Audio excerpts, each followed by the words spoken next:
ஈரோடு மாவட்டம் பர்கூர் அருகே 3 நாட்களாக கனமழை பெய்து வருவதால் பாலாறு மற்றும் மணியாச்சி பள்ளம் ஓடையில் காட்டாற்று வெள்ளம் பெருக்கெடுத்து ஓடுகிறது. கூடுதல் விவரங்களை செய்தியாளர் குணசேகரனிடம் கேட்கலாம். குணசேகரன், ஈரோட்டை பொறுத்தவரை மழையின் நிலவரம் என்பது எவ்வாறு இருக்கிறது? இந்த வெள்ளம் காரணமாக என்ன மாதிரியான முன்னெச்சரிக்கை நடவடிக்கைகள் மேற்கொள்ளப்பட்டிருக்கிறது? கூடுதல் விவரங்கள் குணசேகரன். நிச்சயமாக வடகிழக்கு பருவமழை தொடங்கியது முதல் பரவலாக ஈரோடு மாவட்டத்தில் கனமழை விட்டு பெய்து வருகின்றது. இந்த நிலையில் பர்கூரை அடுத்து இருக்கக்கூடிய தமிழக கர்நாடக எல்லை பகுதியில் பெய்த கனமழையின் காரணமாகத்தான் காட்டாறுகளில் வெள்ளம் பெருக்கெடுத்து ஒரு 3 மலை கிராமங்களுக்கு செல்லக்கூடிய பாதை முழுமையாக துண்டிக்கப்பட்டிருக்கின்றது. பர்கூரில் இருந்து ஒரு 40-50 கிலோமீட்டர் தொலைவில் இருக்கக்கூடிய வேலம்பட்டி, குட்டையூர் மற்றும் மட்டி மரதள்ளி ஆகிய 3 கிராமங்கள் இருக்கின்றன. இந்த 3 கிராமங்களில் ஒரு 120க்கும் மேற்பட்ட குடும்பத்தினர் வசித்து வருகின்றனர்.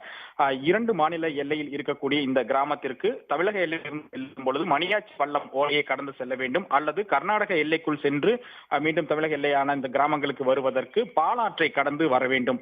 கடந்த 3 நாட்களாகவே தொடர்ச்சியாக இந்த கனமழை என்பது பெய்து வருகிறது. இதிலும் குறிப்பாக நேற்று ஒரு 10 சென்டிமீட்டர் அளவிற்கு இந்த பகுதியில் மழை பெய்திருக்கிறது. இதனால் மணியாச்சி பள்ளம் ஓடையிலும் சரி, அதே போன்று பாலாற்றிலும் வெள்ளம் பெருக்கெடுத்து ஓடுகிறது. கரை புரண்டு ஓடக்கூடிய இந்த காட்டாற்று வெள்ளத்தை கடந்து இந்த மலை கிராமங்களுக்குள் சென்று வருவது என்பது இயலாத காரியமாக இருக்கின்றது.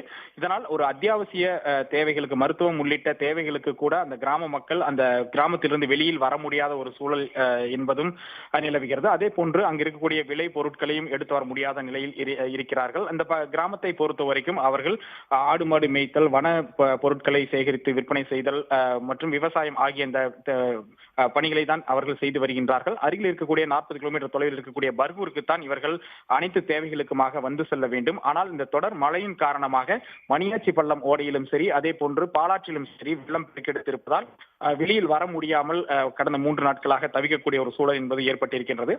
சற்று வெள்ளம் தணிந்தால் அவ்வப்போது மணியாச்சி பள்ளம் ஓடையில் மட்டும் அந்த ஆபத்தான முறையில் இருசக்கர வாகனங்கள் மூலமாக அந்த கடந்து செல்ல வேண்டிய ஒரு நிலையும் தற்பொழுது நீடிக்கின்றது.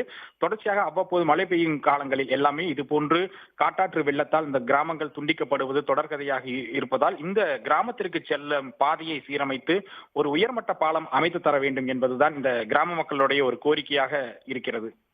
உடனுக்குடன் செய்திகளை தெரிந்து கொள்ள சன் நியூஸ் பெல் ஐகானை கிளிக் பண்ணுங்க.